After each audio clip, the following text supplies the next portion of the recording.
सुंदरी और राक्षस परी था। एक नगर में एक धनी व्यापारी रहता था। उसकी 3 बेटियां थी। बड़ी बेटी का नाम ब्लिस, मंजूरी का नाम ब्लॉसम और सबसे छोटी बेटी का नाम ब्यूटी था। तीनों बहनों में ब्यूटी सबसे सुंदर थी। इस कारण उसकी दोनों बड़ी बहनें उससे जला करती थी। स्वभाव से ब्यूटी नम्र और दयालु थी, जबकि दोनों बड़ी बहनें गुस्सैल, लालची और स्वार्थी थी। एक दिन व्यापारी को यह संदेश मिला कि उसके सामानों से लदे जहाज समुद्री तूफान के कारण समुद्र में डूब गए हैं। इससे उसे बहुत बड़ा नुकसान हुआ। उसका पूरा व्यवसाय बर्बाद हो गया। घर को छोड़कर उसके पास कुछ भी न बचा और वे गरीबी में जीवन काटने को विवश हो गए। आलीशान जीवन जीने की आदी व्यापारी की दोनों बड़ी बेटियां इन हालातों के लिए पूरा दिन अपने पिता को बुरा भला कहती रहती और शिकायतें करती रहती थी। वे घर का कोई काम नहीं करती थी, लेकिन ब्यूटी इस हालातों में भी खुश थी। वह पूरे दिन घर का काम करती और साथ ही अपने पिता को भी खुश रखने की कोशिश करती थी। कुछ महीनों बाद एक दिन व्यापारी को पता चला कि उसका एक जहाज बंदरगाह पर पहुंच गया है। उसके तुरंत ही बंदरगाह जाने की तैयारी कर ली। जाने से पहले उसने अपनी तीनों बेटियों से पूछा कि वापसी में वह उनके लिए क्या लेकर आए। दोनों बड़ी बेटियों ने सुंदर कपड़े, जूते, मोतियों का हार और इसी तरह की अन्य चीजें लाने के लिए कहा। ब्यूटी अपने पिता की हालत जानती थी, इसलिए उसने अपने पिता से बस एक सुंदर लाल गुलाब का फूल लाने को कहा। जब व्यापारी बंदरगाह पहुंचा, तो उसने देखा कि उसके जहाज का पूरा सामान नष्ट हो चुका है। साथ ही उसका जहाज भी टूट फूट गया है और किसी काम का नहीं रह गया है। थका हारा, निराश व्यापारी वापस घर की ओर लौटने लगा। वापस लौटते लौटते रात हो गई। रास्ते में एक घना भयानक जंगल था। व्यापारी जल्दी से जल्दी उस जंगल को पार कर लेना चाहता था, लेकिन तभी अचानक ही शुरू हुए तेज आंधी तूफान ने उसे घेर लिया। उस तूफान में सफर जारी रख पाना असंभव था। आश्रय की खोज में वह इधर उधर भटकने लगा। तभी उसे उस भयानक जंगल में एक स्थान पर रोशनी दिखाई पड़ी। जब वह पास पहुंचा, तो उसे रोशनी से नहाया हुआ महल नजर आया। उसकी उम्मीद बंध गई कि रात गुजारने के लिए उसे यहाँ आश्रय मिल सकता है। वह महल के दरवाजे के पास पहुंचा, देखा कि वह खुला हुआ है। उसने वहां से आवाज लगाई, किंतु कोई बाहर नहीं आया। साहस बटोरकर वह अंदर चला गया। अंदर पहुंचकर उसने फिर से पुकारा, किंतु फिर भी कोई नहीं आया। वह महल बड़ा ही विचित्र था। पूरा महल रोशनी से जगमगा रहा था। खाने की टेबल लजीज पकवानों से सजी हुई थी, लेकिन वहां कोई भी नहीं था। लंबी यात्रा के उपरांत व्यापारी को जोरों की भूख लगाई थी, इसलिए वह चुपचाप भोजन करने लगा। भोजन करने के बाद वह जिज्ञासावश महल की सीढ़ियां चढ़कर ऊपर पहुंचा। महल बहुत आलीशान था और उसके हर कक्ष सुंदर रीति से सजे हुए थे। वह थका हुआ था, इसलिए एक कमरे में जाकर नर्म बिस्तर पर सो गया। सुबह जब वह सोकर उठा, तो उसे अपने बिस्तर के पास नए कपड़े दिखाई पड़े। नहा धोकर उन कपड़ों को पहनकर वह तैयार हो गया। खिड़की से बाहर झांककर उसने देखा कि मौसम साफ हो चुका था। अब मैं अपनी यात्रा फिर से शुरू कर सकता हूँ। यह सोच वह सीढ़ियों से नीचे उतरा। नीचे पहुंचकर देखा कि टेबल पर नाश्ता लगा हुआ है। उसने नाश्ता किया और वापस जाने के लिए खुशी खुशी बाहर निकल आया। बाहर निकलते ही उसे एक खूबसूरत गुलाबों का बगीचा दिखाई पड़ा, जहाँ गुलाब के विभिन्न रंगों के सुंदर फूल खिले हुए थे, जिन्हें देख उसे ब्यूटी से किया हुआ वादा याद आ गया। उसने सोचा कि मैं अपनी दोनों बड़ी बेटियों की इच्छा तो पूरी नहीं कर सका, पर कम से कम ब्यूटी की इच्छा तो पूरी कर ही सकता हूँ। यह सोचकर जैसे ही उसने लाल गुलाब का फूल तोड़ने के लिए हाथ बढ़ाया, उसे एक भयानक हंसी सुनाई पड़ी। डर के मारे उसने अपने हाथ पीछे खींच लिए। उसने देखा उसके सामने एक डरावना राक्षस खड़ा है। उस राक्षस की आंखें अंगारों की तरह लाल थी। व्यापारी को घूरते हुए वह गुस्से में गुर्राया, दुष्ट व्यक्ति, मैंने तुम्हें अपने महल में आश्रय दिया, खाने के लिए लजीज भोजन दिया, सोने के लिए नर्म बिस्तर दिया और पहनने के लिए नए कपड़े दिए। मेरे इन एहसानों के बदले मुझे धन्यवाद देने के बजाय तुम मेरे बगीचे से फूल चुरा रहे हो। कितने एहसान फरामोश हो तुम। अब मैं तुम्हें जीवित नहीं छोड़ूंगा।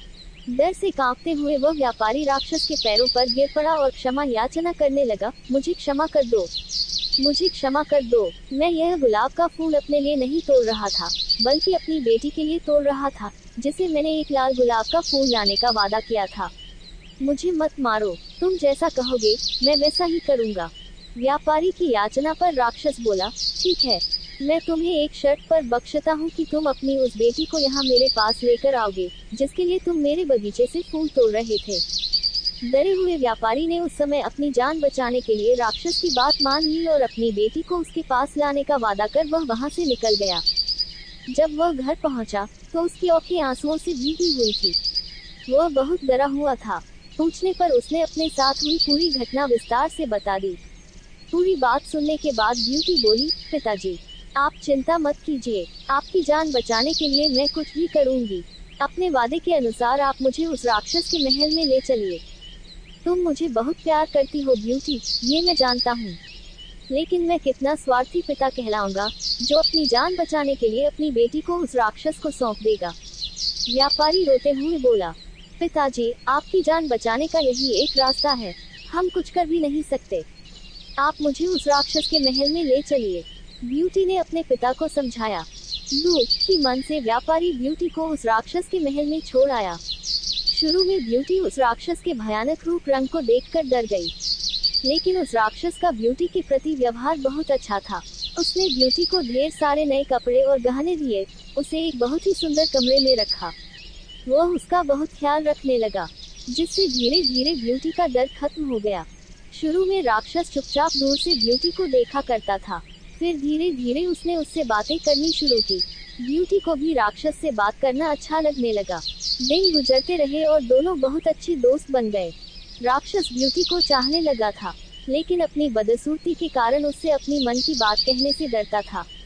फिर भी एक दिन उसने हिम्मत करके ब्यूटी को अपने मन की बात बता दी और उसके सामने विवाह का प्रस्ताव रख दिया। इस प्रस्ताव पर ब्यूटी आश्चर्य में पड़ गई। उसे समझ नहीं आया कि राक्षस को क्या उत्तर दे। वह सोच में पड़ गई, वह कैसे उस बदसूरत राक्षस से विवाह कर सकती थी, लेकिन वह उसकी भावनाओं को भी ठेस नहीं पहुंचाना चाहती थी, क्योंकि वह उसके प्रति दयालु था और उसने उसके पिता के प्राण भी नहीं लिए थे। ब्यूटी घबराते हुए बोली, मैं इसका अभी कोई उत्तर नहीं दे सकती। ब्यूटी की बात पूरी होने के पहले ही राक्षस उसका उत्तर समझ गया और उसकी बात काटकर बोला, कोई बात नहीं ब्यूटी, मैं तुम्हारी स्थिति समझता हूँ, मुझे तुम्हारी बात का बुरा भी नहीं लगा है। इतना कहकर वह वहाँ से चला गया। दिन गुजरते गए, दोनों ने इस बारे में फिर कोई बात नहीं की। ब्यूटी को वहाँ कोई तकलीफ नहीं थी, लेकिन वह अपने पिता और बहनों को बहुत याद किया करती थी। ऐसे ही एक दिन वह उन्हें याद कर उदास बैठी हुई थी। तभी राक्षस वहाँ आया और उसकी उदासी का कारण पूछा। ब्यूटी ने उसे बताया कि वह अपने परिवार को याद कर रही है। राक्षस ब्यूटी का दैक समझ गया और उसने उसे एक जादुई आईना दिया, जिसमें वह जब चाहे अपने पिता और बहनों को देख सकती थी। ब्यूटी उस आईने को पाकर बहुत खुश हुई।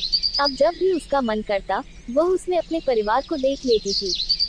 एक दिन ब्यूटी ने उस आईने में देखा कि उसके पिता बहुत बीमार हैं और मरने की कगार पर है। वह दुखी हो गई। उसने राक्षस से विनती की कि वह उसे उसके पिता से मिलने के लिए जाने दे। वह आखिरी बार उनसे मिलना चाहती है, पता नहीं फिर कभी वह उन्हें देख पाए या ना। पहले तो राक्षस ने मना कर दिया, लेकिन फिर ब्यूटी के आंसू देखकर उसका मन पिघल गया और उसने उसे जाने की इजाजत दे दी। उसने ब्यूटी से कहा, मैं तुम्हें अपने पिता के पास जाने की इजाजत देता हूँ, लेकिन इस शर्त पर कि तुम्हें 7 दिन के भीतर मेरे वापस आना होगा, नहीं तो मैं तुम्हारी याद में मर जाऊंगा। ब्यूटी ने राक्षस से वादा किया कि वह अपने पिता को देखकर 7 दिन में वापस लौट आएगी। राक्षस ने उसे एक अंगूठी दी और कहा कि जब वह यह अंगूठी अपनी उंगली से उतारेगी, वह वापस इस महल में होगी। ब्यूटी ने वह अंगूठी पहन ली। अगले दिन जब वह सोकर उठी, तो उसने खुद को अपने पिता के घर पर पाया। वह सीधे जाकर अपने पिता से मिली। पिता ब्यूटी को देखकर बहुत खुश हुआ। वास्तव में वह यह सोचकर बीमार पड़ गया था कि उसकी बेटी एक राक्षस की कैद में है। ब्यूटी ने उसे राक्षस के बारे में विस्तार से बताया कि वह उसके साथ बहुत अच्छा व्यवहार करता है और उसे कोई तकलीफ नहीं होने देता। ब्यूटी की खैरियत जानकर व्यापारी धीरे धीरे ठीक होने लगा। वहाँ रहते हुए ब्यूटी को राक्षस की याद आने लगी। उसके साथ रहते रहते उसे उसकी आदत पड़ गई थी और उसके अच्छे और दयालु व्यवहार के कारण वह उससे प्रेम करने लगी थी। एक दिन ब्यूटी की दोनों बहनें ब्लिस और ब्लॉसम, जिनका विवाह हो चुका था, उससे मिलने आई। ब्यूटी ने उन्हें राक्षस के घर के आरामदायक जीवन के बारे में बताया। सुनकर दोनों बहनें जल उठी। जब उन्हें पता चला कि ब्यूटी को 7 दिन के भीतर वापस राक्षस के महल जाना है, तो उन्होंने झूठे आंसुओं की बदौलत ब्यूटी को वहां कुछ दिन और रोक लिया। वास्तव में यह उनकी योजना थी, ताकि राक्षस को ब्यूटी पर गुस्सा आए और वह उसे मार डाले।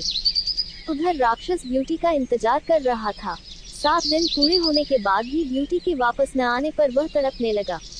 इधर ब्यूटी भी उसे याद कर रही थी। एक रात ब्यूटी ने सपना देखा कि राक्षस नीचे गिरा हुआ है और मर रहा है। ब्यूटी की नींद टूट गई। उसे अपना वादा न निभाने पर बहुत पछतावा हुआ। उसने तुरंत ही अपनी अंगूठी निकाल दी और दूसरे दिन जब वह सोकर उठी तो वह राक्षस के महल में थी। ब्यूटी ने दिन भर राक्षस का इंतजार किया, लेकिन वह उससे मिलने नहीं पहुंचा। उसने पूरे महल में उसे ढूंढा, लेकिन वह उसे नहीं दिखा। वह परेशान हो गई। फिर शाम को वह महल से बाहर निकली और राक्षस को खोजने लगी। उसने पूरे बगीचे में उसे ढूंढा, फिर वह महल के पीछे वाले हिस्से में गई। वहाँ एक कोने में राक्षस नीचे पड़ा हुआ था। वह बहुत कमजोर नजर आ रहा था। ऐसा लग रहा था मानो वह मरने की कगार पर है। ब्यूटी जल्दी से उसके पास गई और उससे बोली, ये तुम्हें क्या हो गया है?